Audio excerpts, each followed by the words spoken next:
자, 그 401페이지 저당권이죠.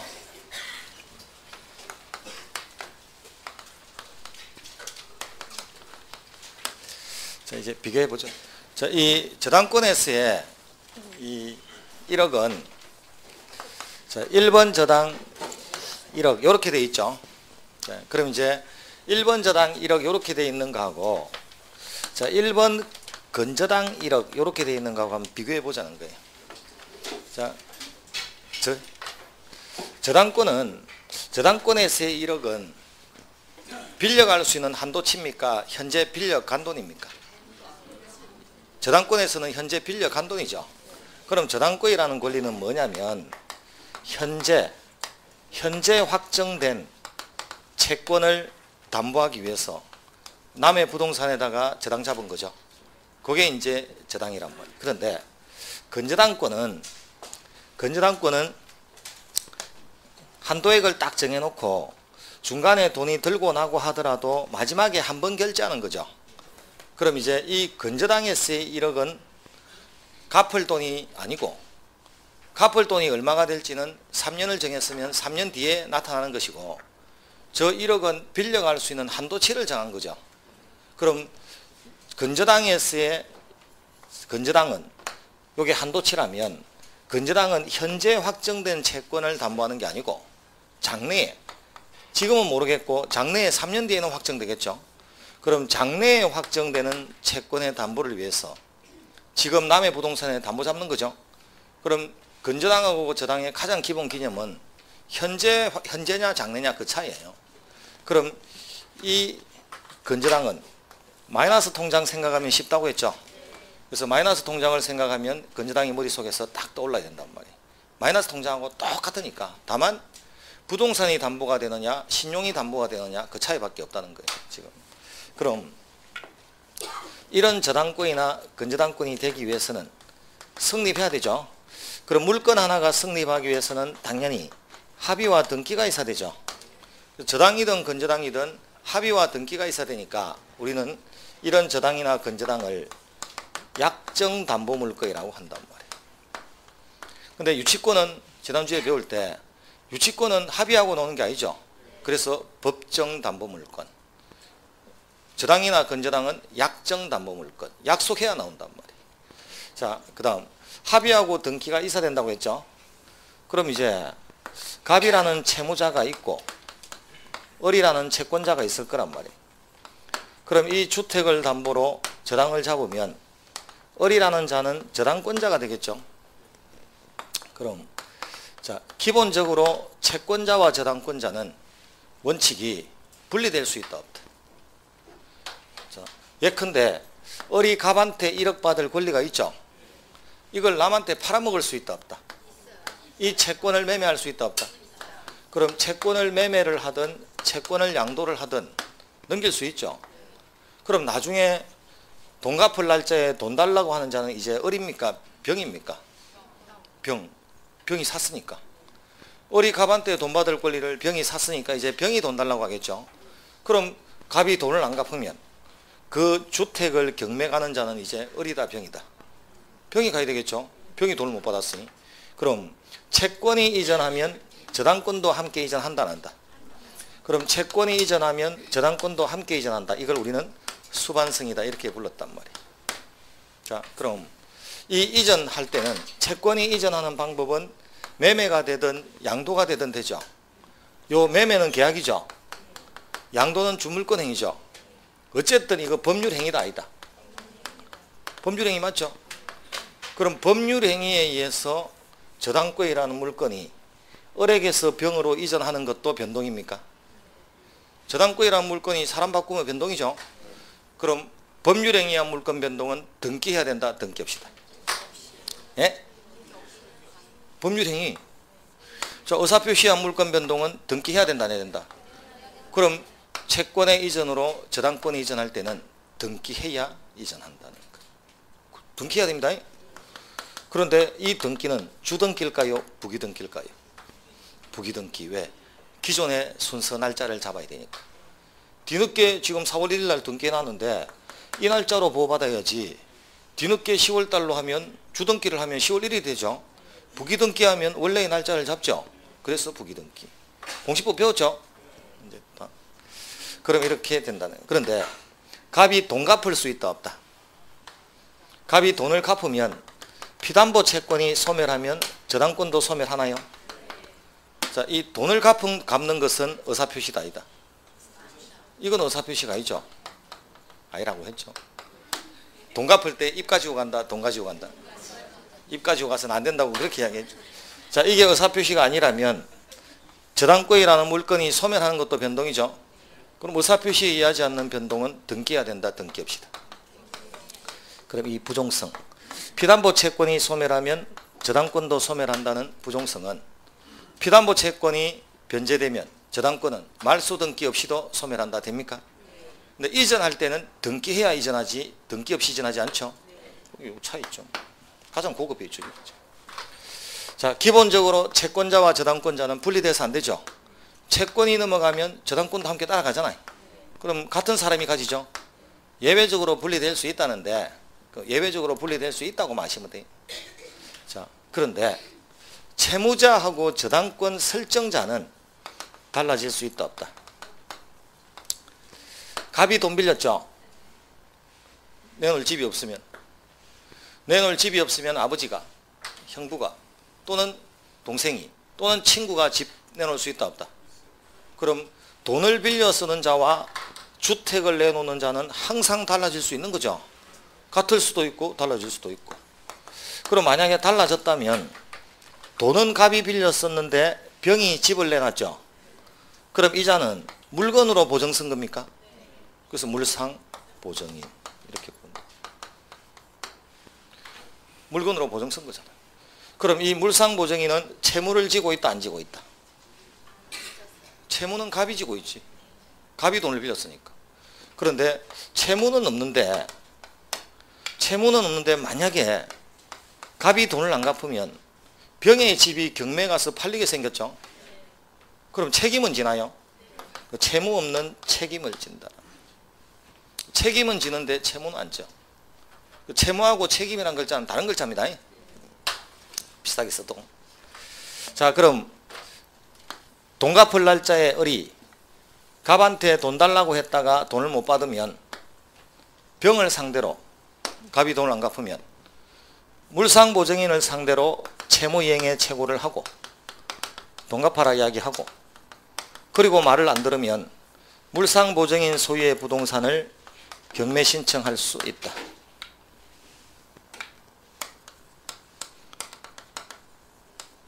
옵니겠습니까?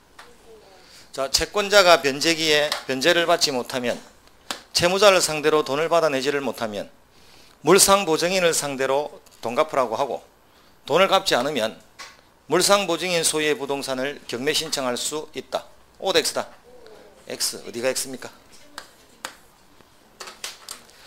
자, 물상보증인을 상대로 당신의 부동산을 경매 신청할 수 있다는 말은 틀린 말이 아닙니다. 그런데 돈 갚으라 소리 하면 안 돼.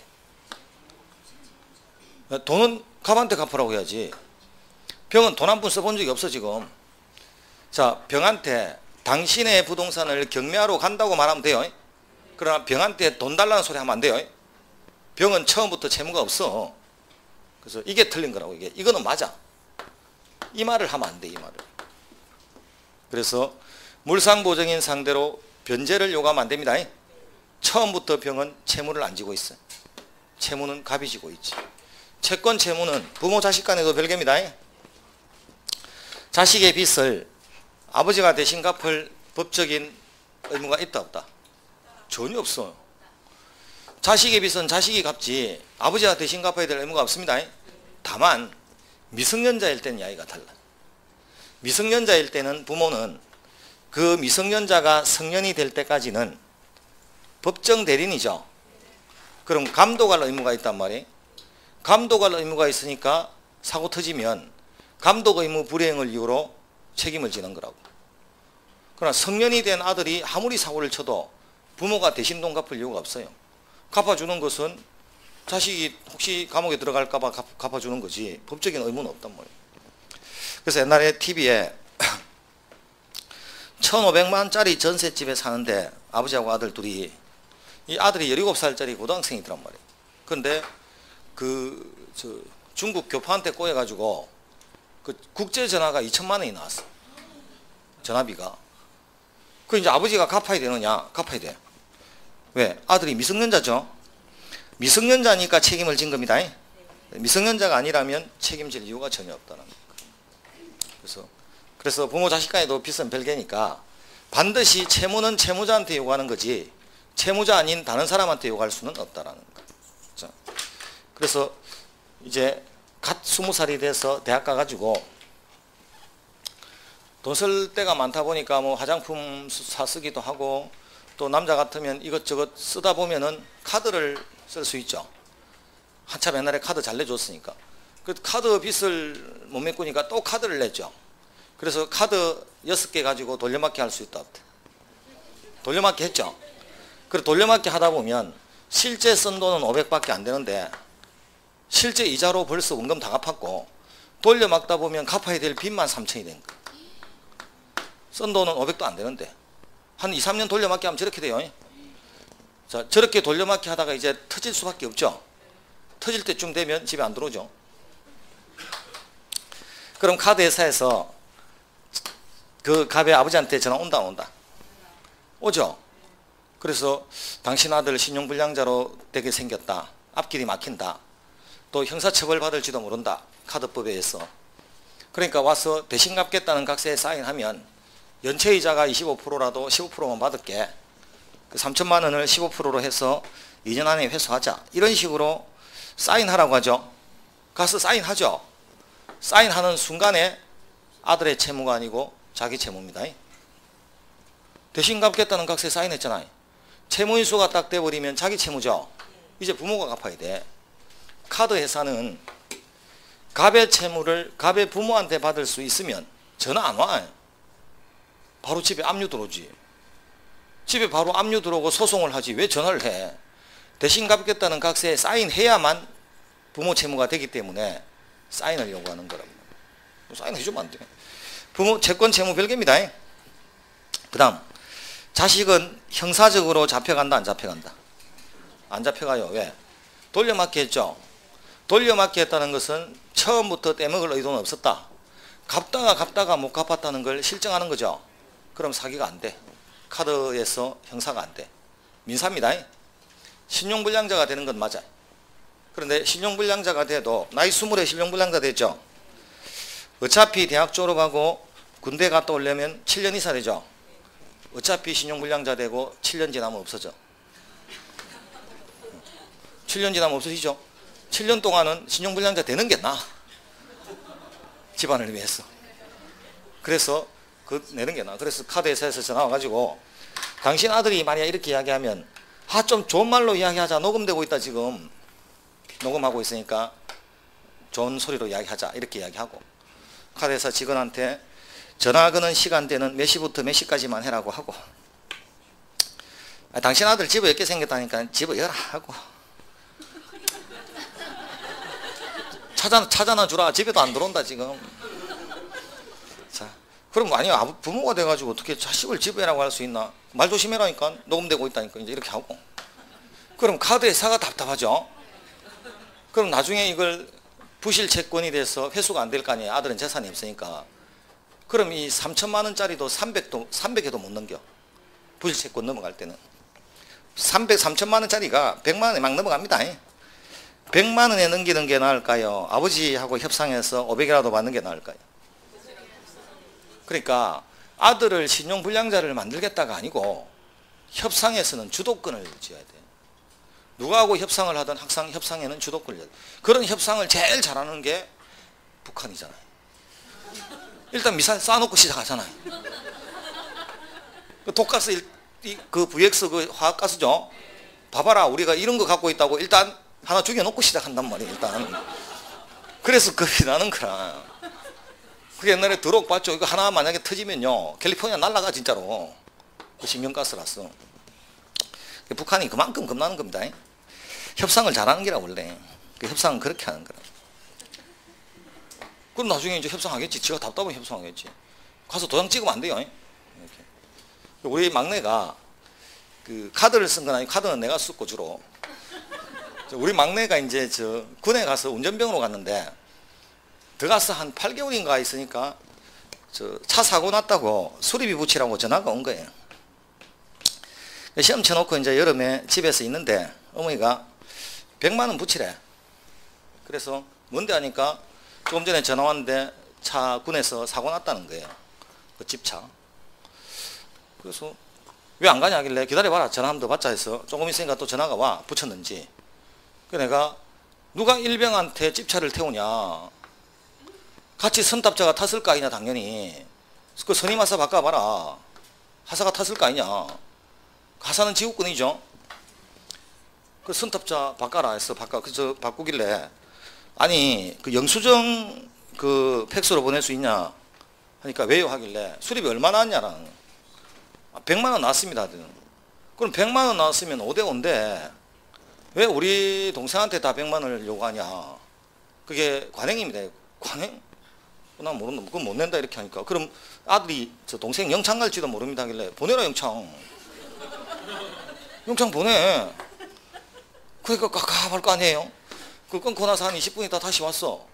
그래서 왜냐하면 영창 보내면 지역군인은요 자기 밑에 직속이 영창 가죠. 그럼 인사고과에 지장받아. 그래서 조금 이따 전화 와서 1시간 있다 전화 와서 50만 원만 붙여주시면 해결하겠대. 그 50만 원 없다. 먹고 죽을래도 없다고 끊어부숴 그냥. 그러니까 또 조금 이따 전화 와서 40만 원만 붙여주시면 더 하려다가 어머니가 자꾸 옆에서 말리는 바람에 40만 원 붙였어. 아니 그 나중에 동생이 휴가 나와서 어떻게 동생을 영창 보내라는 소리를 바로 옆에서 들었대. 다 할 수 있냐 이렇게 하는데 나는 영창 보낼 생각 없어. 협상을 하고 싶었던 거지. 그걸 왜 동생한테 다 전가하냐고 그걸. 나중에 이제 그랬는데 우리 어머니는 돈 100만 원 가지고 잘못하면 애가 군 생활을 힘들게 할 수 있잖아요. 부모니까 이제 그 생각이 나서 100만 원 붙이라는 거고 나는 형제잖아요. 부모가 아니고 나는 논리를 따진 거고 우리 어머니는 이제 부모니까 그런 걸 생각한 거고. 근데 군 생활 잘했대. 왜? 그렇게 꼬치꼬치 따지니까 선임하사가 너 형이 많은 사람이고 물을 거 아니에요. 그러니까 우리 동생이 이렇게 이야기해. 사법 연수원 들어갈 사람인데. 근데 우리 동생이 말을 뭘 빼먹었냐면 앞에 합격하면. 우리 형 군대도 안 갔는데 이렇게 되니까 군대 가면 대위 달고 가거든요. 그러니까 이 선임하사가 잘못하면 그 부대에 올지도 모르잖아요. 그래서 이제 군생활 잘하고 나한테 너 형 언제 들어오는데 군에서. 이게 채권 채무는 다 별개라는 거예요. 자, 이 성립과 관련해서는 물상보증인 하나 있죠. 물상보증인을 상대로 채무행 청구할 수 있다 없다. 네, 그거 하나만 정확하게. 자, 그 다음 세 번째가 저당권의 효력이 미치는 범위.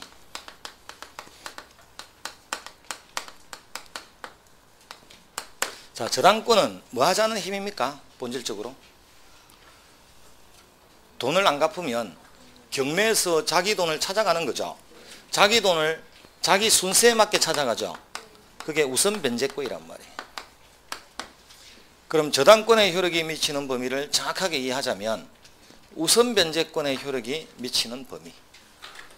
그럼 이제 우리가 상식적으로 돈을 빌려줬다가 그 사람이 돈을 안 갚으면 그 사람 집을 팔아서 돈 찾아갈 수 있나요?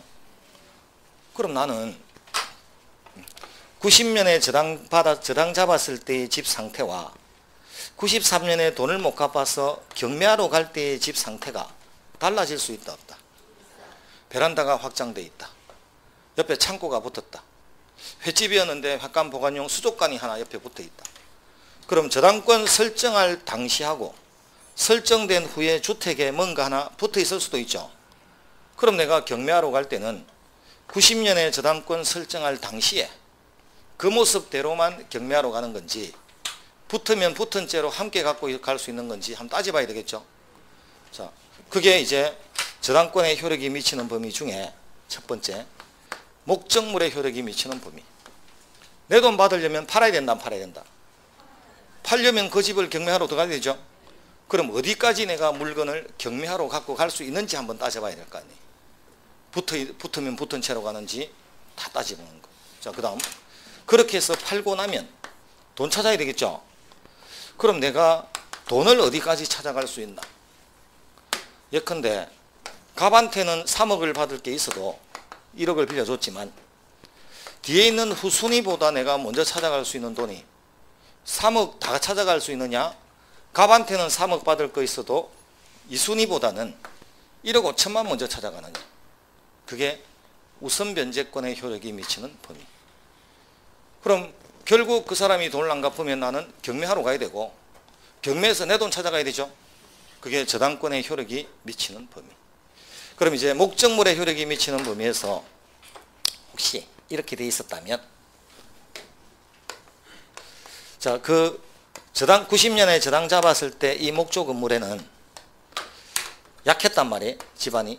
그런데 그 후에 갑이 지리산에서 나무 기둥 갖고 와서 91년도에 될 수 있나요?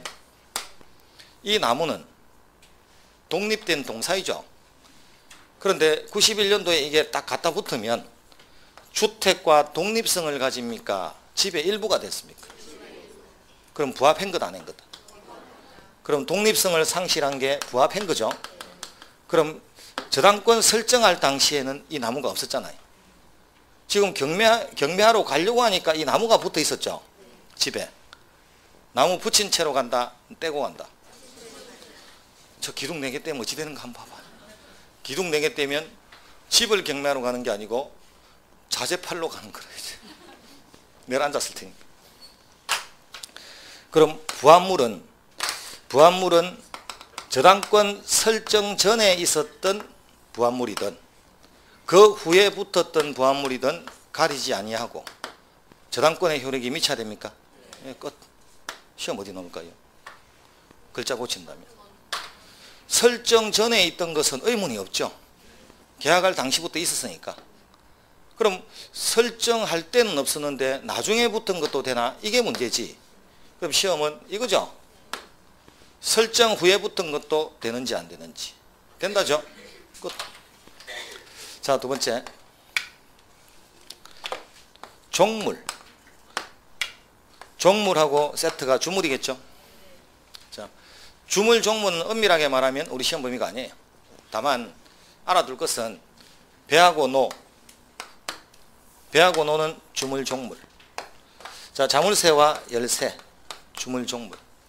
횟집과 횟감 보관용 수족관, 주물, 종물. 자, 보시면, 자, 주된 물건의 용도에 종된 물건은 같이 붙어 있어야 되죠. 근데 물건은 같은 겁니까? 모양이 다릅니까? 서로 다른 물건인데 주물의 용도에 제공되고 있죠. 그런데 일회용입니까? 계속 제공됩니까? 그 계속 제공되는 게 종물이에요. 그럼 모텔에 들어가면 면도기를 준단 말이에요. 하루 투숙을 해도. 근데 면도기는 계속 제공되는 게 아니라 일회용이죠. 그럼 모텔에서 면도기는 종물이 아니에요. 항상 계속 제공돼야 되는 거예요. 시계와 시계줄은 주물, 종물 관계에 있다 없다? 시계와 시계줄은 합쳐서 한 개의 물건입니다. 합성물. 합성물이죠. 여러 가지가 분리된. 그런데 시계와 시계줄이 주물, 종물 관계인 게 있어. 그건 여러분이 차는 손목시계를 말하는 게 아니고 19세기 유럽 영화 보면 꺼내서 보는 시계 있죠. 그 시계와 시계줄은 주물, 종물이. 시계는 주물이고 시계줄은 종물이고. 그 시계하고 시계줄 생각하면 나오는 게 오헨리의 크리스마스 선물이죠. 그래서 남편은 그 와이프의 머리에 맞는 머리핀을 위해서 시계를 팔고, 와이프는 그 머리카락을 다 잘라서 시계줄을 사주고, 그 나중에 보니까 이렇게 하는, 그게 크리스마스 선물이죠. 참 어릴 때 읽을 때는 참 낭만적이더만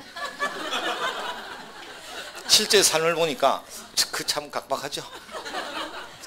그래서 그런 거지 뭐. 시골을 지나가다가 보면 참 멋있죠. 사는 사람은 사는 사람은 죽겠다는 거예요. 그래서 밖에서 볼 땐 멋있지. 자, 이렇게 주물종물이 있으면 그럼 이게 횟집이죠. 횟감 보관용 수족관이 붙을 수 있죠. 저당권 설정할 당시에는 수족관이 없었어. 나중에 붙었죠. 그럼 수족관까지 함께 갖고 갈 수 있다.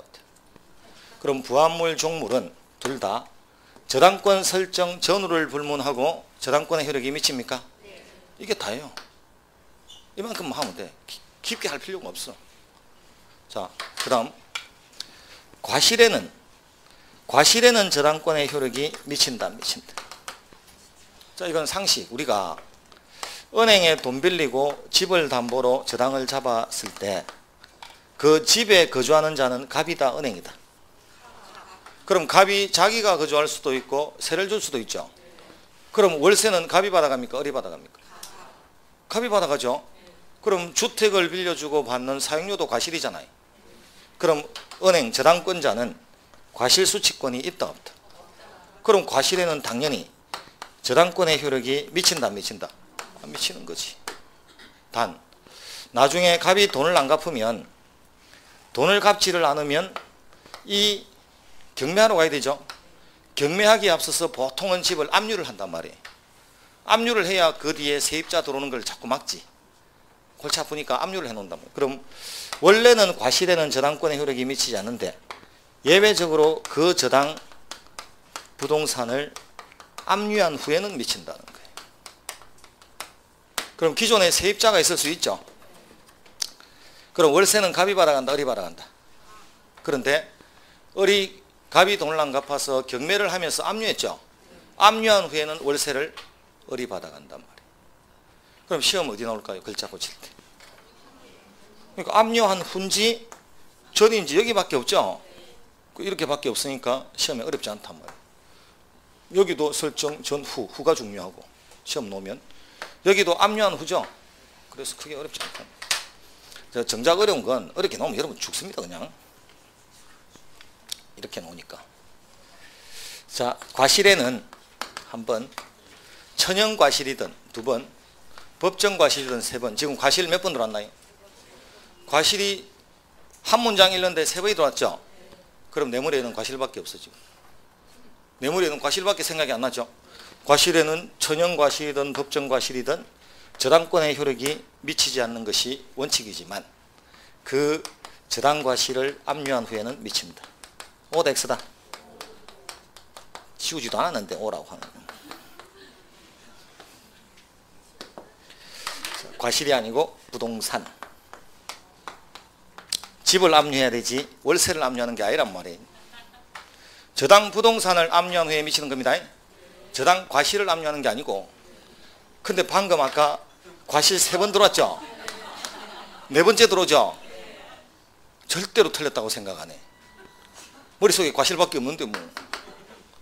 이런 게 이제 함정에, 그래서 민법 문제 풀다가 잘 모르는데 너무 매끄럽게 문장이 나오죠? 그 함정이에요. 그런 게 함정이에요. 그런 게. 이상하다. 본 적이 없는 문장인데 이렇게 말이 잘 되나? 말이 너무 잘 되죠? 그게 함정이에요. 그래서 이렇게 부동산을 압류하는 거지 과실을 압류하는 게 아니라는 거예요. 집을 압류하는 거예요. 이렇게 나오면 너무 어렵고 여러분 시험에는 전교사 수준에는 압류한 후냐 전이냐 이렇게 나오셔야 돼요. 저건 너무 어려우니까 저렇게. 원래 교육학에서 이렇게 연산기법이라고 하죠. 계속 앞에서 같은 이미지를 주면서 탁 주게 되면 꼼짝없이 속아 넘어가는 그런 게 이제 연산기법. 대학교에 이제 법대는 보통 그 법대 하나가 단과되거든요. 그러다 보니까 건물이 법대 혼자 쓴단 말이에요. 그러니까 건물에 노는 건물이 많아. 노는 건물이 많다 보니까 옆에 다른 단과대에서 수업 올 수도 있죠. 건물 찾아서. 그 수업 온 날은 즐겁죠. 미대에서 수업 오면 정말 좋아. 날짜 기다리고 있는 거야, 앉아서. 왜? 법대의 킹카는, 법대도 여자 있죠? 법대의 킹카는 미대 가면 무술이라, 무술이. 그 가면. 자, 법대에서나 킹카지. 그래서 미대가 수업 오면은 그 눈 호강을 하잖아요, 일단은. 근데 상업교육과가 그 석사 논문 발표하러 왔는데 1층에 상업교육과도 한 80% 여자거든요. 그 석사 논문 발표하더라고 1층에서. 그래서 이렇게 발표하고 교수님들 앉아있고 학생들 앉아있고 뭐.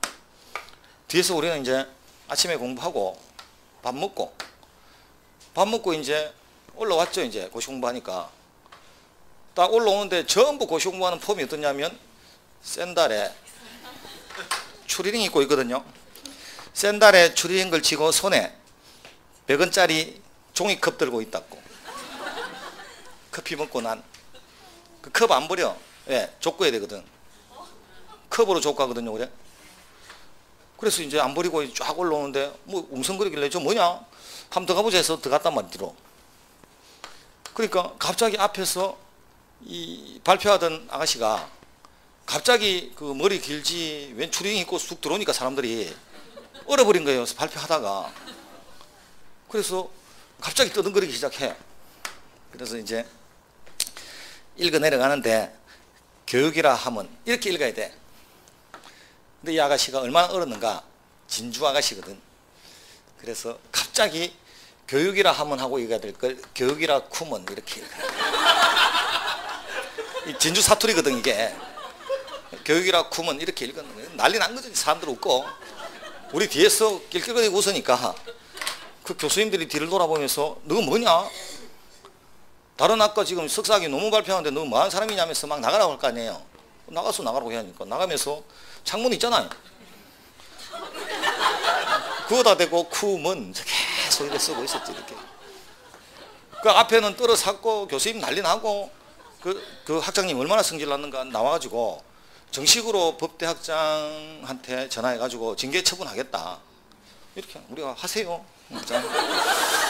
자 하세요 하면서 이제 우리는 갔는데 나중에 이제 법대학장님한테 전화해서 학생들 맞냐 이제 이렇게 징계 처분하기 위해서 물으니까 우리 학장님이 폼이 어떻던데요 하니까 추리링에 샌들 신고 머리 길러가지고 한 5명 떼거지로 다니더라 이렇게 하니까 그 고시반에 있는 학생들인데 그 사람 아닙니다.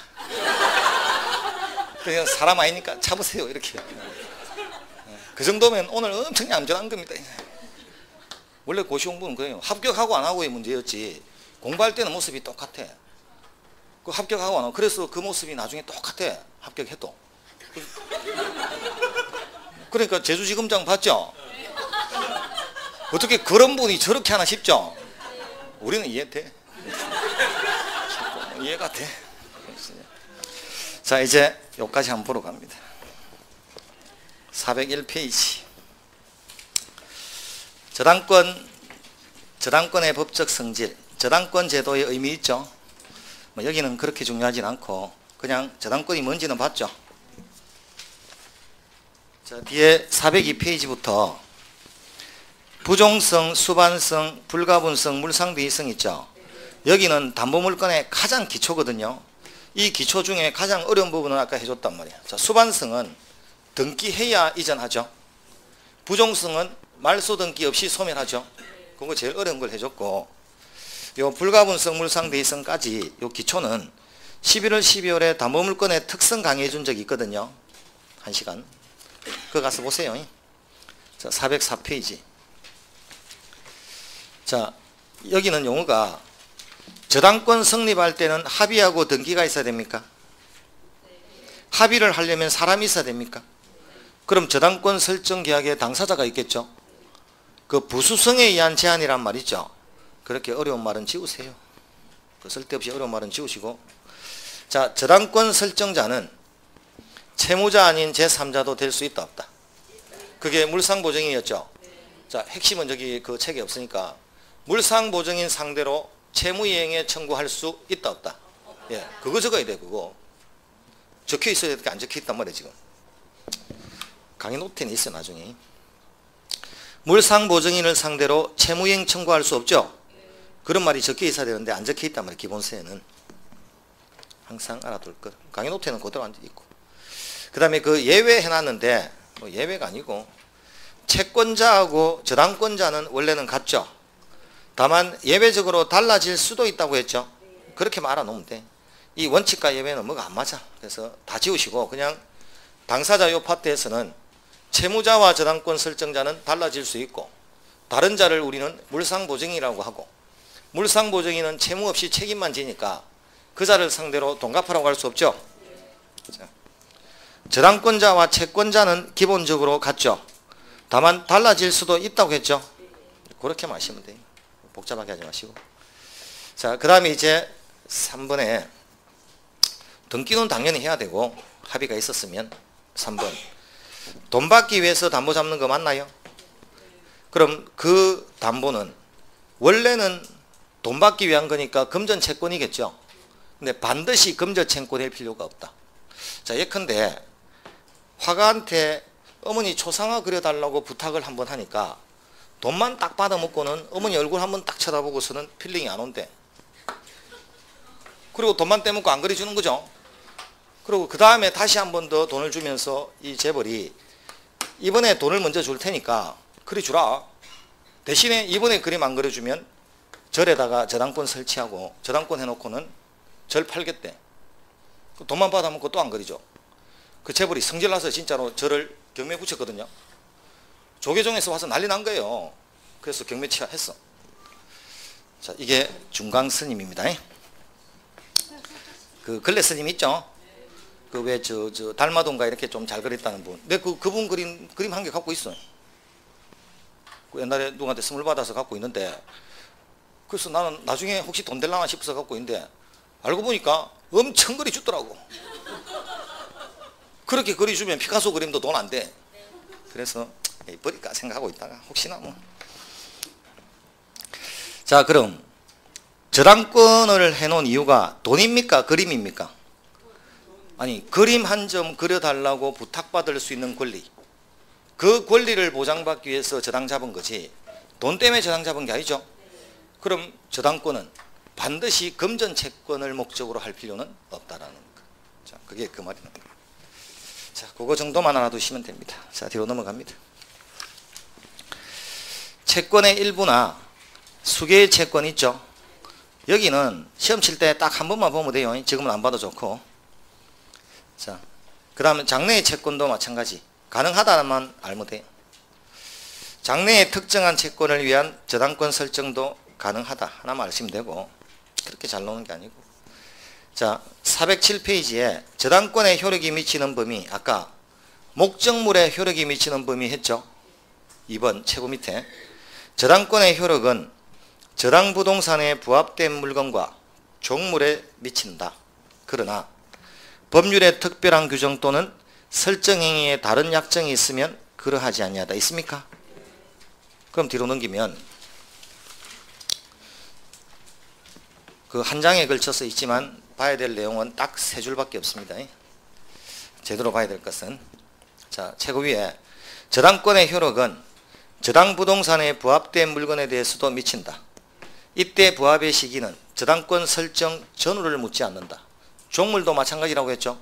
딱 그만큼 보면 돼요. 위에 밑에 쓸데없이 많이 볼 필요가 없어. 자, 그 다음에 뒤에 B 있죠. B는 다음에 한번 해줄 거예요. 그래서 C, 종물로 인정되지 않는 경우 이런 거 있죠. 안 봐도 돼요. 자, 409페이지에 리얼 임의규정 있죠. 여기 봐야 돼. 그럼 저당권의 효력이 부합물이나 종물에 미치하는데 미치지 않도록 하는 당사자 사이의 약정도 가능하다고 했죠. 임의규정이니까 요거. 그럼 설정 전후를 불문하고 저당권의 효력이 미친다는 법규정은 가행규정이다, 임의규정이다. 그럼 두 사람이 특약을 하면 달리 정할 수 있다죠. 예, 그것만 딱 아시면 돼요. 자, 그 밑에 과실. 저당권의 효력은 저당부동산에 대한 압류가 있은 후에 저당권 설정자가 그 부동산으로부터 수취한 과실 또는 수취할 수 있는 과실에 미친다 있죠. 뒤로 넘어가면 저당권의 효력은 원칙적으로는 과실에 미치지 않는다. 그러나 저당권 실행의 착수, 즉 경매 개시, 즉 압류가 있은 후에는 미친다 있습니까? 예, 그것만 딱 하시면 돼요. 그 다음 이제 다시 앞으로 넘어와서 407페이지 이제 그렇게 해서 주택을 팔았다면 이제 배당받을 때 내가 내 돈을 얼마까지 찾아갈 수 있나 있죠? 원본 찾아가야 된다, 안 찾아가야 된다? 받을 수만 있으면. 이자는?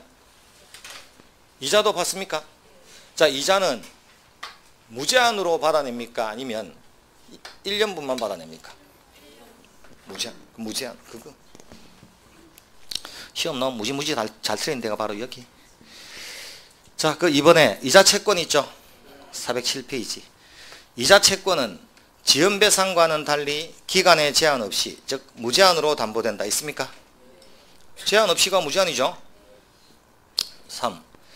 위약금 특약은 등기를 해야만 저당권에, 그럼 당신이 약속을 지키지 않으면 별도로 3천만 원 내놔야 된다. 특약할 수 있죠.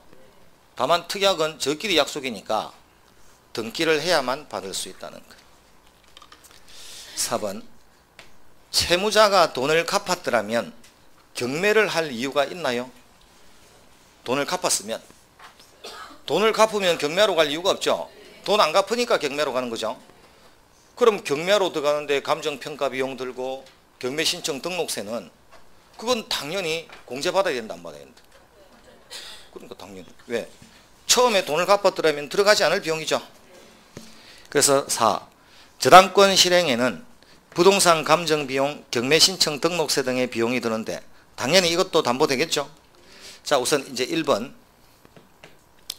채무 불행으로 인한 손해배상, 즉 그 중에 지연배상, 연체이자죠. 자, 원본을 연체하게 되면 지연이자가 나오죠. 요게 원본의 이행기일 경과 후에 1년 부이라는 거예요. 앞에 이번에 이자 채권은 뭐냐면 약속한 이자는 5년을 약속했으면 5년을 다 받아내는 거고, 뒤에 앞에 1번은 뭐냐면 원금 3억을 원금 갚을 날짜에 갚지 않으면 연체죠. 그 연체 이자는 1년분까지만 받는다. 자, 그럼 이제 보자.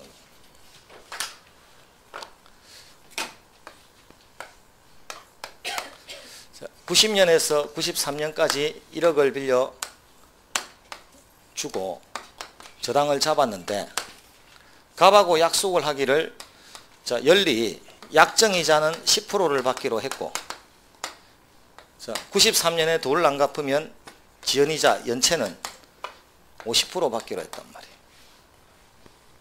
자, 이렇게 약속할 수 있죠. 그럼 90년에서 93년까지는 10%다, 50%다? 예? 10%죠. 93년에 돈 갚을 날짜에 안 갚으면 연체입니까? 자, 그 1년분은 10%다, 50%다? 2년차 들어가는 이 부분은 10%다, 50%다? 자, 지연이자는 1년분에 하나 한다고 했죠? 1년 지났죠? 10%다, 50%다? 50%. 3년차 50%. 자, 보죠. 여기서 여기까지는, 자, 우리 지금 저당권의 효력이 미치는 범위하고 앉아있죠? 여기서 여기까지는 저당권으로 받아내는 거예요. 우선 면제권. 그런데 여기서 여기는 일반 채권. 저당권의 효력은 1년치밖에 안 되니까. 그럼 어리 갑한테는 3억 받을 거 있는 거 맞죠? 자, 예컨대 지금 1억을 93년에 안 갚으면 1억이죠. 1년 연체하면 50% 이자 붙었으니까 1억 5천이죠. 2년 연체하면 2억 2천쯤 되죠. 3년 연체하면 한 3억 되죠. 어리 갑한테 받을 돈은 얼마다? 3억. 3억이죠. 그런데 뒤에 이순위가 있을 수 있잖아요. 2번 자당이 있을 수 있죠. 그럼 2번 자당보다 먼저 받는 돈은 3억이다, 1억 5천이다. 1억 5천. 그 말이 지금 갑한테는 3억 받을 게 있어. 단 남들보다 먼저 찾는 돈은 1억 5천밖에 안 돼. 그럼 이 주택이 2억 5천에 팔릴 수 있죠. 그럼 이 주택이 2억 5천에 팔리면 1순위는 얼마죠? 갑한테 3억 받을 거 있죠. 그래도 1억 5천 찾아가야 돼. 그럼 2순위는 병이 1억 찾아가야 돼. 그럼 아직까지 어른 1억 5천 못 받은 거 있나요? 그건 값 찾아가야지. 채권이니까. 자, 그럼 이렇게 되죠. 이 지연이자는 1년분에 한한다는 이 법규정은 을의 입장에서 볼 때는 연체를 1년에 건, 2년에 건, 3년에 건 2번보다 먼저 다 찾아야 좋죠. 그런데 1년치만 먼저 찾고 2년치, 3년치는 먼저 못 찾죠. 그럼 1년분에 한한다는 법규정은 을한테는 유리한 조문이다, 불리한 조문이다? 불리하죠. 자, 갑은 91년치는 50%가 되고 2년차부터는 10%로 내려와야 좋아. 내려옵니까 안 내려옵니까? 그럼 갑한테도 이 조문은 유리한 게 아니라, 그럼 이 조문은 누구를 위해서 만들어진 조문이냐면 후순위 권리자. 여러분이 병이면 갑이 돈 빌려달라고 올 때, 자, 앞에 1번이 있죠. 앞에 1번이 있으면 이런 생각 하나요? 내 앞에 자가 이 주택 팔린 돈에서 돈 찾아가고 남은 돈을 내가 찾아가죠. 그럼 내 앞에 자가 이 주택에서 얼마를 찾아갈지가 확정이 돼야 그거 빼고 나는 주택가치 평가할 수 있죠. 그런데 나중에 갑이 2년을 연체할지 3년을 연체할지는 확실하다, 불확실하다? 그런데 그 돈을 내보다 을이 먼저 다 찾아가면 나는 돈 못 빌려줘.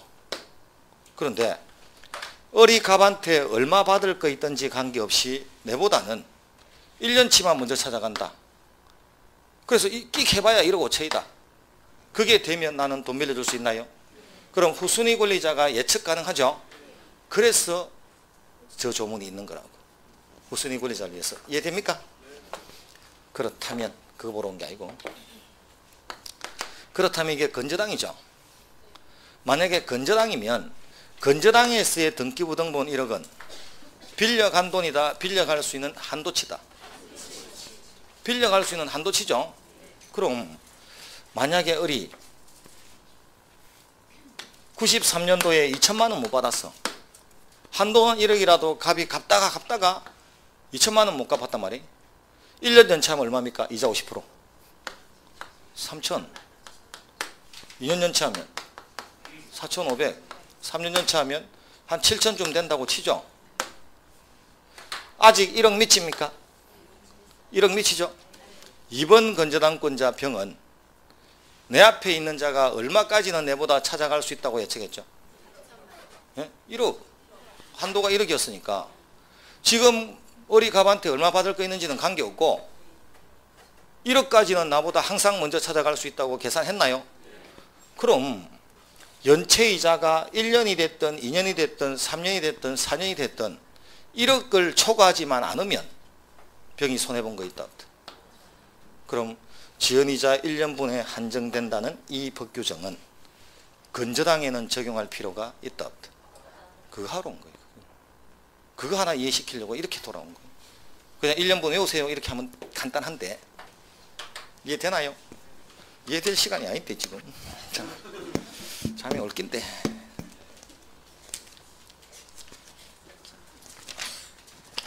머리 잘 안 들어오죠? 아까 아침하고 좀 다르죠? 그게 밥 먹은 효과라는 거예요. 자, 435페이지. 435페이지에 4번을 보시면 밑에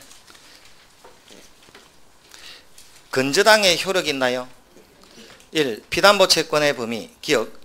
저당권의 피담보 채권의 범위에 관한 방금 했던 그 조문, 그게 건저당에도 그대로 적용되지만, 그러나 지연배상은 1년분에 한하지 않고 최고액의 한도 내에서 모두 담보된다. 있습니까? 예, 요거 하나 보러 온 거예요.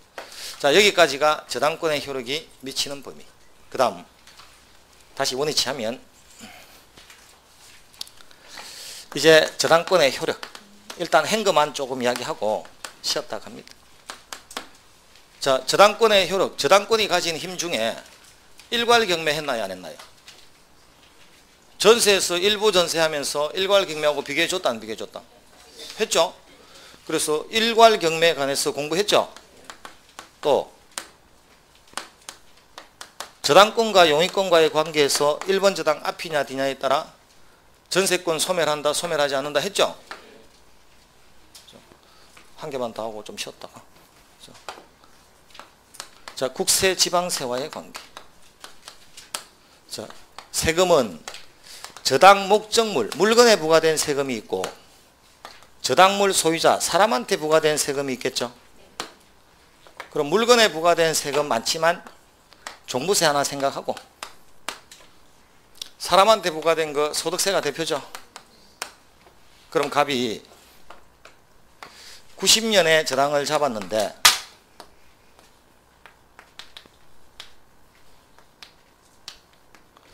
갑이 소득세도 체납하고 종부세도 체납할 수 있죠.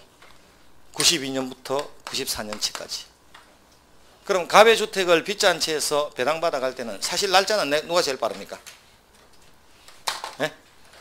저당권은 90년이고 체납은 92년이니까 은행이 빠르죠. 그런데 돈 찾는 순서 1순위는 종부세가 1순위란 말이에요. 2순위가 저당, 3순위가 소득세. 그럼 자, 목적물에 부과된 세금은 순서에 관계없이 세금이 우선합니다. 뭐하고 비슷합니까? 서울에서 1억 이하의 세입자로 살면 3,400까지는 순서 무시했죠. 이거하고 똑같아. 그런데 사람한테 부과된 세금 있죠. 요건 순서를 따진다는 거예요. 순서를 따지면 저당권이 2년 빠르죠. 그럼 사람한테 부과된 세금은 배당받을 때 순서 따지고 물건에 부과된 세금은 항상 세금이 앞선다.